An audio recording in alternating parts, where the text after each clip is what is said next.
In this video, I'm going to talk about why I think animals are psychic, or at least intuitive. Call it what you like.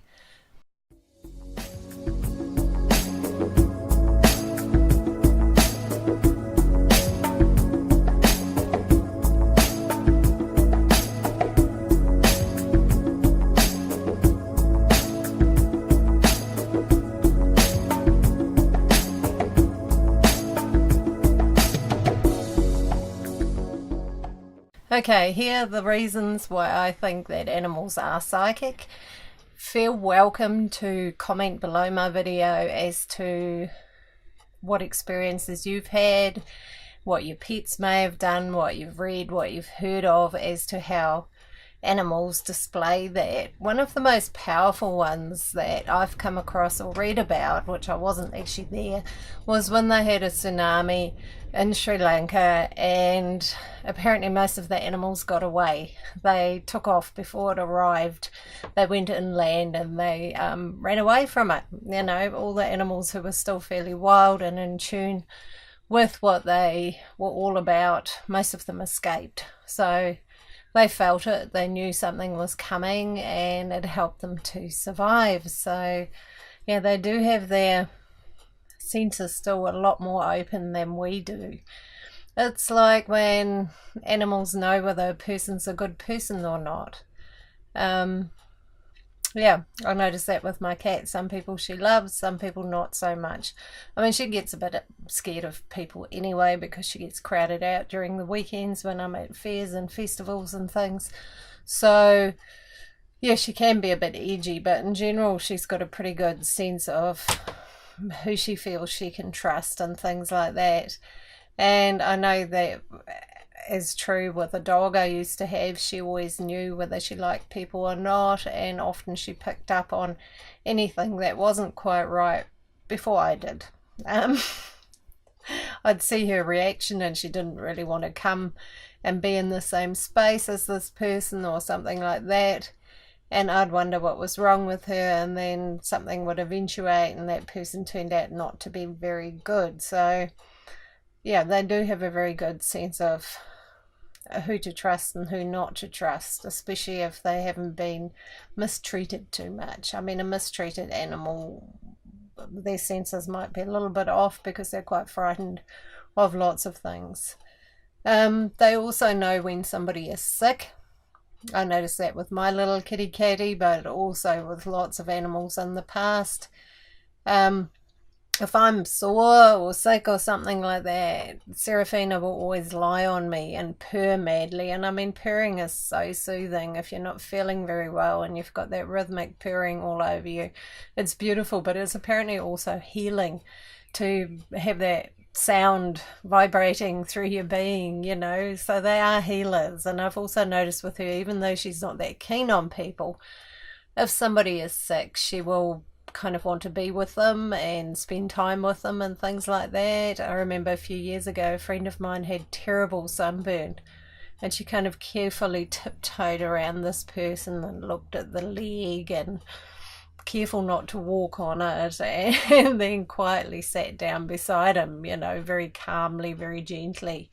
And so yeah, they do have a good sense of that. So if you're feeling unwell, does your animal hang around you? Does your animal cling to you more than you normally would experience? Oh, another one with the cat was too, I had a frozen face. I spent a whole weekend outside in really cold wind in Taranaki, and there's a nerve in here that can actually get inflamed and freeze up. And it's a little bit like having had a stroke or something, you know, you can't move your face properly, that nerve is seized up, and having a cuppa is very weird and awkward. You even talk a little bit funny.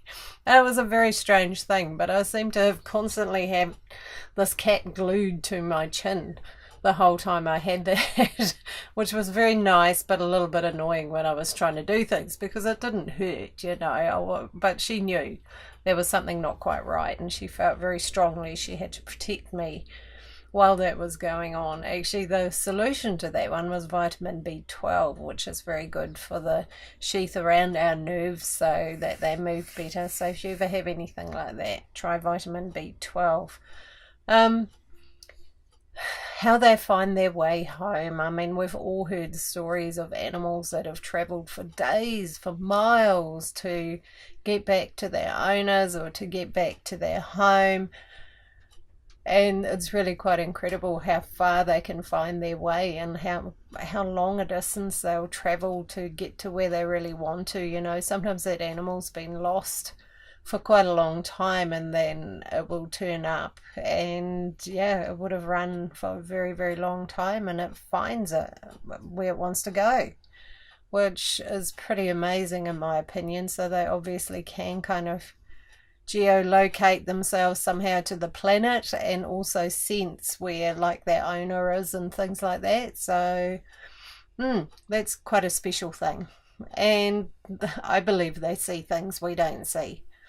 um, they see energies and spirits that people aren't as open to, and they will quite often be aware of spirit visitors that their human companions might not notice. I mean, when I lived in the Marlborough Sounds, I had this lovely dog called Honey, and Honey used to sit in front of this armchair with her head tilted to one side and her ears forward, listening to whoever was there. I feel it was an old guy who'd lived in the area. He'd actually lived in the bush there.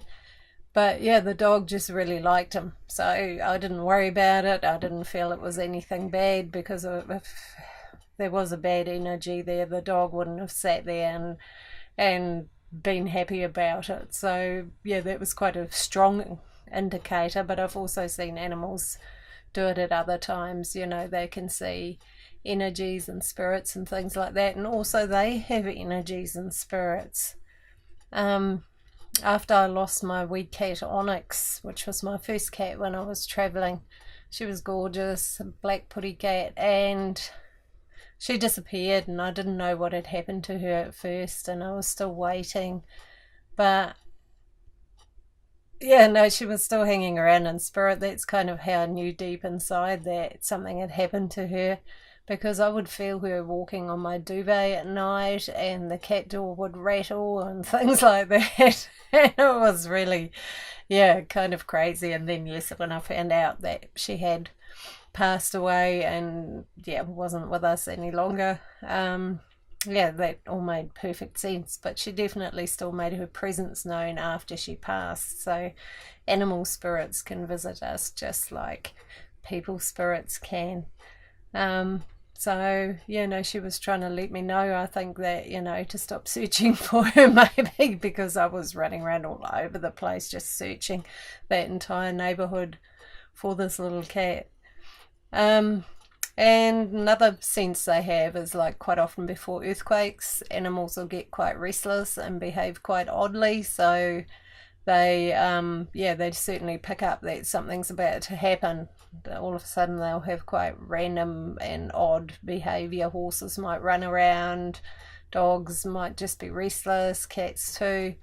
Birds often, yeah, fly away from that area and things like that. So animals certainly have a sense of that. Some animals, I think, can also pick up on the energy lines, the ley lines that run across our planet like a grid. You know, I mean, that's how some of the birds and so forth, I think, navigate their way to where they want to go when they're flying really long distances to get wherever they want to go for summer or winter. So I'm 100% that, yes, they have a very developed psychic or intuitive talent, and I would love to hear your experiences with your animals. I would love to hear what they've done, how you've noticed. Yeah, because I think they're really quite special. I mean, I notice that even after I've worked with people all weekend, My little kitty cat, towards the end of the day, she always wants to sit right next to me and hangs out there now, sits on the seat next to me and curls up. But she's also quite tired by the end of the day. She gets quite exhausted after a weekend, even though she's not actually doing very much because she's trying to avoid all the people. She, Mondays, quite often she'll sleep most of the time. She's just exhausted and tired, and I think she picks up quite a bit of the energies. She also quite often towards the end of the day, she's had enough and she will plant herself on my table, sit on the tarot cards, sit on whatever, and just sit there as if to say, look, it's enough, we've done enough. Can you tell everybody to go home now, please? So she has her own way of letting me know that that is, yeah, her limit, and she wants to finish soon. Luckily, that's usually not too long before it's time to finish anyway, so it works out okay. But yeah, animals are incredibly intuitive, sensitive beings. They certainly, in my opinion, not less than humans. I've never been of that belief. I've often found animals really special beings to be around, and I think, yeah, they're much more in tune with their whole self than a lot of people are, because they haven't been educated and trained not to think that way. So yeah, in your comments, please tell me how you've noticed it with your own animals or your own experiences, and also please like and subscribe. The more subscribers I get, the more enthused I get about making these videos, and YouTube seems to think it's pretty important too that you have lots of views, or they won't show you to anyone. So any help is appreciated in that department. So anyway, lots of love, have fun, enjoy your little four-legged or two-legged or feathered friends,